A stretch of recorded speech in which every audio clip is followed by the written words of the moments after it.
Hello കുഞ്ഞുങ്ങളെ, ഹിന്ദി സൂത്രയിലൂടെ എല്ലാവർക്കും സ്വാഗതം.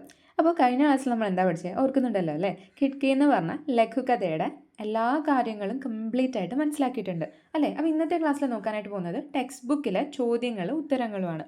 നമുക്ക് ആദ്യത്തെ ചോദ്യം തന്നെ വായിക്കാം. എ സി കെ ബജായ് जनरल कोच से सफ़र का आनंद लेना इसका मतलब क्या हो सकता है? എ സി കോച്ചിൽ യാത്ര ചെയ്യുന്നതിന് പകരം ജനറൽ കോച്ചിൽ യാത്ര ചെയ്ത് സന്തോഷിക്കാം അല്ലേ? സന്തോഷം കണ്ടെത്താം. ഇതിൻ്റെ അർത്ഥം എന്താ ഉദ്ദേശിക്കുന്നത്? എന്താ മക്കളെ, നമുക്കറിയാം അല്ലേ? എന്താ? നമുക്ക് മനസ്സിലാക്കാവുന്നതേ ഉള്ളൂ അല്ലേ? ജനറൽ കോച്ചും എ സി കോച്ചും തമ്മിൽ നല്ല വ്യത്യാസമുണ്ട് അല്ലേ? നമ്മൾ ഈ ജനറൽ കോച്ചിൽ യാത്ര ചെയ്യുമ്പോൾ നമുക്ക് എല്ലാ തരത്തിലുള്ള ആൾക്കാരെ നമുക്ക് അവിടെ കാണാനായിട്ട് പറ്റും. ഏറ്റവും കൂടുതൽ ആൾക്കാർ സാധനങ്ങളൊക്കെ വിൽക്കാൻ വേണ്ടിയിട്ടൊക്കെ വരുന്നത് എവിടെ? ജനറൽ കോച്ചിലല്ലേ? അപ്പോൾ അങ്ങനെ ഒരു കഥ തന്നെയാണ് നമ്മളിവിടെ പഠിച്ചത്. അപ്പോൾ നമുക്കറിയാം ഇസ്ക അർത്ഥ് ഹേ, ഇതിൻ്റെ അർത്ഥമാണ് ആം ലോഗോം കെ ബീച്ച് രഹിക്കർ. ആം ലോകം എന്ന് പറഞ്ഞാൽ സാധാരണയായിട്ടുള്ള ജനങ്ങൾ, സാധാരണ ആൾക്കാർക്കിടയിൽ ഇരുന്നിട്ട് ഉൻകെ ജീവൻ അവർ സംഘർഷിക്കോ, അവരുടെ ജീവിതവും അവരുടെ സംഘർഷങ്ങളും, അതായത് എന്താണ്, അവരുടെ മൊത്തത്തിലുള്ള ജീവിതവും പ്രയാസങ്ങളും നമുക്ക് കരീബ് സേ ദേഖന, ഇവിടെ മീനിങ് തന്നിട്ടുണ്ട്. കരീബ് സേ ദേഖന എന്ന് പറഞ്ഞാൽ എന്താ? അടുത്തറിയുക, നമുക്ക് അറിയാനായിട്ട് പറ്റും. യഹാം അങ്ങനെ അതാണല്ലേ നമ്മളൊരു സ്ത്രീ, ഒരു യുവതിയുടെ ലൈഫ് നമ്മൾ മനസ്സിലാക്കിയിട്ടാണ് നമ്മൾ ഈ ചോദ്യം വായിക്കുന്നത് അല്ലേ? അതെ. യഹാം ഹമേം സമാജ് യഹാം ഇവിടെ ഹമേം നമുക്ക്, സമാജ് സമൂഹത്തിലെ അലഗ് അലഗ് ലോകോം സെ, അലഗ് എന്ന് വെച്ചാൽ ഡിഫറെൻ്റ് അല്ലേ? ഡിഫറെൻ്റ് ആയിട്ടുള്ള വ്യത്യസ്തമായിട്ടുള്ള ലോകോം സെ മിൽനെ, ആൾക്കാരുമായിട്ട് കാണാനും ആൾക്കാരുമായിട്ട് ഇടപഴകാനും, ഉൻകെ ഭാവനാവോങ്കോ അവരുടെ വികാരങ്ങൾ, അവരുടെ ഇമോഷൻസ്, അവരുടെ വിഷമങ്ങൾ, സമച്ചിനേക്ക മനസ്സിലാക്കാനുള്ള മൗക്ക മിൽത്താ ഹെ. മൗക്ക എന്ന് പറഞ്ഞാൽ അവസരം നമുക്ക് ലഭിക്കുന്നു അല്ലേ? അവരുമായിട്ട് സംസാരിക്കാനും അവരുടെ പ്രശ്നങ്ങൾ നമുക്ക് ഷെയർ ചെയ്യാനൊക്കെ പറ്റുന്നുണ്ട്. അടുത്ത രണ്ടാമത്തെ ചോദ്യത്തിലോട്ട് പോവാം. യുവതി കാ ഗല രുച് ജാനെ കാ കാരൺ ക്യാ ഹോ സക്താ ഹെ? യുവതി കാ ഗല, യുവതി എന്ന് പറഞ്ഞാൽ നമ്മൾ പഠിച്ചു സുന്ദരിയായിട്ടുള്ള ഒരു സ്ത്രീ അല്ലേ? ആ സ്ത്രീയുടെ തൊണ്ടയിടറാൻ കാരണം എന്ന് വെച്ചാൽ എന്താ? അതൊരു പ്രയോഗമാണ് കേട്ടോ. തൊണ്ടയിടറുക എന്ന് പറഞ്ഞാൽ നമുക്കറിയാം വിഷമം വരിക, സങ്കടം വരിക. അപ്പം അങ്ങനെ സങ്കടം തോന്നാനുള്ള കാരണം എന്തായിരിക്കും? നോക്കാം. യുവതി ബഹുത് ഗരീബി ഥി. യുവതി, ആ സ്ത്രീ എന്തായിരുന്നു? പാവപ്പെട്ടായിരുന്നു അല്ലേ?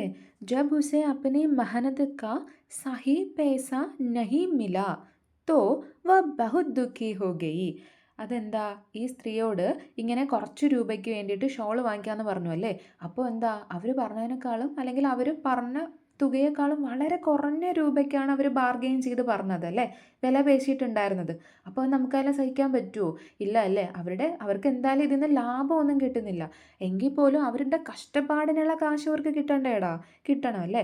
അപ്പോൾ ജബ് ഉസെ അപ്പനി മെഹനത്ത് കണ്ടോ, അവർക്ക് അപ്പനി മെഹനത്ത്, തൻ്റെ അധ്വാനത്തിൻ്റെ സഹി പൈസ നഹി മില, കറക്റ്റായിട്ടുള്ള കാശ് അവർക്ക് കിട്ടിയിട്ടുണ്ടായിരുന്നില്ല. തോ വ ബഹുത് ദുഃഖി ഹോ ഗയി, അതുകൊണ്ട് അവർക്ക് ഭയങ്കരമായിട്ട് സങ്കടം വന്നു. അപ്നെ ഗരീബി और लाचारी के कारण, തൻ്റെ ദാരിദ്ര്യവും, ലാച്ചാരി എന്ന് പറഞ്ഞാൽ നിസ്സഹായ അവസ്ഥ, ഒന്നും ചെയ്യാൻ പറ്റില്ലല്ലോ എന്നുള്ള ധാരണയും ഒക്കെ കാരണം ഉസ്ക ഗല ഭറായ, അവരുടെ തൊണ്ടയിടറിപ്പോയി, വിഷമം വന്നു, പെട്ടെന്ന് കണ്ണുകൾ നനഞ്ഞു അല്ലേ? ഓക്കെയാണ്. അത് അവരുടെ ആ ഒരു ദാരിദ്ര്യ ജീവിതത്തെയാണ് നമുക്കിതിലൂടെ എടുത്ത് കാണിക്കുന്നത്. ഓക്കെ, അടുത്ത മൂന്നാമത്തെ ചോദ്യത്തിലോട്ട് പോവാം. वो एक बार में ही 150 में मान गई, गलती की, थोड़ा तोल मोल और करना चाहिए था. इस कथन से लोगों के किस मनोभाव का परिचय मिलता है?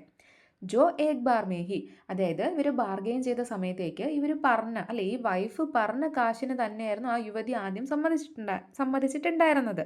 അപ്പോൾ എന്നിട്ട് പറയാണ്, ഓൾറെഡി നമുക്കറിയാമല്ലേ, അവർക്ക് കിട്ടേണ്ടതിനേക്കാളും വളരെ കുറഞ്ഞ തുകയ്ക്കാണ് ഷോൾ വാങ്ങിയത്. എന്നിട്ട് വരുന്ന പറയാണ്, തെറ്റുപറ്റിപ്പോയി, ധോടാ തോൽമോൽ ഓർ കർണ കുറച്ചും കൂടി വില പേശാമായിരുന്നു അല്ലേ? കുറച്ചും കൂടി പറഞ്ഞ് വില കുറയ്ക്കാമായിരുന്നു. ഇസ് കഥൻസെ ഇതിൽ നിന്നും ആൾക്കാരുടെ എന്ത് മനോഭാവമാണ് നമുക്ക് കിട്ടുന്നത്? നമുക്കറിയാം എന്താ മനോഭാവം കിട്ടുന്നത്, അവരുടെ സെൽഫിഷ് മൈൻഡ് ആണല്ലേ. ഓൾറെഡി അവരിൽ നിന്ന് കുറച്ചാണ് വാങ്ങിച്ചത്, എന്നിട്ട് പോലും അവർക്ക് അവർ ഭയങ്കര സങ്കടമാണ്. ആ സങ്കടം ഒന്നും മനസ്സിലാക്കാണ്ട് പറയാണ് വീണ്ടും കുറയ്ക്കാന്ന് അല്ലേ. നിങ്ങൾ അങ്ങനെ ചെയ്യുവോടാ? ഇല്ല അല്ലേ, നല്ല കുട്ടികളാ. അപ്പോൾ നോക്കാം, ഇസ്സെ പതാ ചൽത്താ ഹേ കി, പതാ ചൽന മനസ്സിലാക്കുക, ഇതിൽ നിന്നും മനസ്സിലാകുന്നത് കി എന്തെന്നാൽ ലോഗ് ബഹുത് സ്വാർത്ഥി ഹോത്താ ഹേ. സ്വാർത്ഥി എന്ന് പറഞ്ഞാൽ എന്താ? സെൽഫിഷ് അല്ലേ. ആൾക്കാരിപ്പോൾ ഒത്തിരി സെൽഫിഷ് ആയിക്കൊണ്ടിരിക്കുക, സ്വന്തം കാര്യം നോക്കുക, ബാക്കിയുള്ളവരോട് ഒരു എമ്പതി അവർ കാണിക്കുന്നില്ല. വെ ഗരീബ് ലോഗോं की मजबूरी का फायदा उठता है. വെ ഗരീബ് ലോഗോ അതായത് പാവപ്പെട്ട ആൾക്കാരുടെ മസ്ബൂരി ഗതികേടിനെ ഭായത ഉടാത്ത ഹെ മുതലെടുക്കുന്നു അല്ലേ. പാവപ്പെട്ടവൻ്റെ കഷ്ടപ്പാടിനെ മുതലെടുക്കുകയാണ് ചെയ്യുന്നത്. അവരിൽ നിന്നും ഇനിയും കുറച്ചിട്ട് സ്വന്തമായിട്ട് ലാഭം ഉണ്ടാക്കാൻ നോക്കുന്നു. അത് ശരിയാണോടാ? ശരിയല്ലല്ലേ, തെറ്റല്ലേ? അതെ. ऐसे लोगों के मन में ദൂസരോं के लिए ऐसे लोगों ഇങ്ങനെയുള്ള ആൾക്കാരുടെ മനസ്സിൽ ദൂസരോं के लिए മറ്റുള്ളവരോട് ദയ ഓർ പ്യാർ നഹി ഹോത്ത സ്നേഹമോ ദയയോ അല്ലെങ്കിൽ കരുണയോ എമ്പതിയോ ഒന്നും തന്നെ കാണിക്കുന്നില്ല. ഓക്കെ ആണ്. അടുത്ത ചോദ്യത്തിലോട്ട് പോകാം. ഉൻകി ആँखों में भी वही नमी थी जो आज उस युवती की आँखों में थी. ഇന്ന് ഈ സ്ത്രീയിൽ കണ്ട അതേ കണ്ണുനീർ അന്ന് അദ്ദേഹത്തിൻ്റെ കണ്ണിലും ഞാൻ കണ്ടു. ഇതെന്താ? ഇതാരാ ഓർക്കുന്നത്?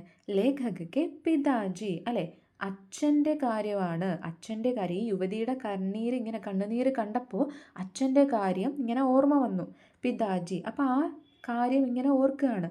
ഇന്ന് ഈ സ്ത്രീയിൽ കണ്ട അതേ കണ്ണുനീര് ഞാൻ എൻ്റെ അച്ഛനിൽ അന്നും കണ്ടിട്ടുണ്ടായിരുന്നു. അപ്പോൾ ഇതിൻ്റെ അർത്ഥം എന്താ? ഇവർ തമ്മിൽ എന്താ സാമ്യം നോക്കാം. ലേഖകന്റെ പിത ഓർ വ യുവതി, ലേഖകൻ്റെ അച്ഛനും നമ്മളിപ്പോൾ പറഞ്ഞ ഈ യുവതിയും രണ്ടുപേരും ബഹുത് മെഹനത്തി ഒത്തിരി അധികം കഷ്ടപ്പെടുന്നവരായിരുന്നു. ഓർ ഗരീബ് ഥേ, അതുപോലെ തന്നെ അവരെന്താണ്? പാവപ്പെട്ടവരുമായിരുന്നു. ദോനോനെ രണ്ടുപേരും അപ്നെ ജീവന്മേയും തൻ്റെ ജീവിതത്തിൽ ബഹുത് സംഘർഷ് കിയാ ഥാ ഒത്തിരി അധികം അനുഭവിച്ചിട്ടുണ്ടായിരുന്നു, ഒത്തിരി അധികം പോരാടിയിട്ടുണ്ട്, സഫർ ചെയ്തിട്ടുണ്ട്. ഉൻകി ആംഖോं की നമി അവരുടെ കണ്ണിലെ ആ കണ്ണുനീര് അല്ലെങ്കിൽ അവരുടെ കണ്ണുനീര് ഉൻകെ ഗരീബി ഓർ മസ്ബൂരി കോ ദിക്കാത്തി ഹെ അവരുടെ ഗതികേടിനെയും അവരുടെ ദാരിദ്ര്യത്തെയും കാണിക്കുന്നതാണല്ലേ. നമുക്കറിയാലോ, ഒരാളെ അല്ലെങ്കിൽ അവരെ നമുക്ക് മനസ്സിലാക്കണമെങ്കിൽ അവരുടെ ആ ഒരു അപ്പോഴത്തെ ഫീലിങ്സ് നമുക്ക് അറിയണമെങ്കിൽ അവരുടെ കണ്ണുകളിലേക്ക് നോക്കിയാൽ മതി അല്ലേ. ഇവിടെ ഇവരുടെ ഈ കണ്ണുനീർ എന്തിനാടാ സൂചിപ്പിക്കുന്നത്? അവരുടെ ആ ഒരു വിഷമത്തെയാണല്ലേ, അവരുടെ ആ ഒരു ദാരിദ്ര്യത്തെയാണല്ലേ കാണിക്കുന്നത്. അപ്പോൾ അതാ പറയുന്നത് എന്താണ്? ആ കണ്ണുനീർ അവരുടെ ദാരിദ്ര്യമാണ്, അവരുടെ കഷ്ടപ്പാടുകളാണ്. നമ്മൾ എന്ത് ചെയ്യണം? ബാക്കിയുള്ളവരെ നമ്മൾ മനസ്സിലാക്കാൻ ശ്രമിക്കണം, അവരുടെ കഷ്ടപ്പാടുകൾ നമ്മൾ അറിയണം അല്ലേ. നമ്മൾ ശരിയാണ്, നമുക്ക് ചിലപ്പോൾ അവരെ സഹായിക്കാനുള്ള സിറ്റുവേഷൻ ഉണ്ടായിരിക്കില്ല. ഓക്കെ ഫൈൻ, ബട്ട് എന്നും പറഞ്ഞിട്ട് എന്താ ചെയ്യേണ്ടത്? നമ്മൾ അവരെ കഷ്ടപ്പെടുത്താനോ അവരെ ഉപദ്രവിക്കാനോ പാടില്ല അല്ലേ. ശരിയാ. ഓക്കെ, അടുത്ത നോക്കിക്കേ. കഹാനി പടേ റിക്തസ്ഥാൻ കി പൂർത്തി കരെ. കഹാനി അതായത് നിങ്ങളോട് ഈ സ്റ്റോറി, ഈ ലഘുകഥ വായിച്ചിട്ട് ഇത് ഫില്ല് ചെയ്യാനാണ് പറഞ്ഞേക്കുന്നത്. ഘടന എന്ന് പറഞ്ഞാൽ ഇൻസിഡൻറ്റ്, ഇത് എന്തുമായിട്ട് റിലേറ്റ് ചെയ്തിട്ടുള്ളതാണ്. പാത്രം എന്ന് പറഞ്ഞാൽ ക്യാരക്ടേഴ്സ്, സ്ഥാനം എന്ന് പറഞ്ഞാൽ എവിടെ വെച്ചിട്ട് ഇത് നടക്കുന്നു. ഇത്രയും കാര്യങ്ങൾ ജസ്റ്റ് വളരെ എളുപ്പമാണ് കേട്ടോ. എന്താ ഘടന? ഒരു ട്രെയിൻ യാത്രയാണ് അല്ലേ. അപ്പോൾ റെയിൽ യാത്ര എന്ന് നമുക്ക് എഴുതാം. ക്യാരക്ടേഴ്സ് നമുക്കറിയാം, ആരാ? പതി, പത്നി, യുവതി, ഇവർ 3 പേരാണ് ഉള്ളത്. എവിടെയാ സ്ഥാൻ?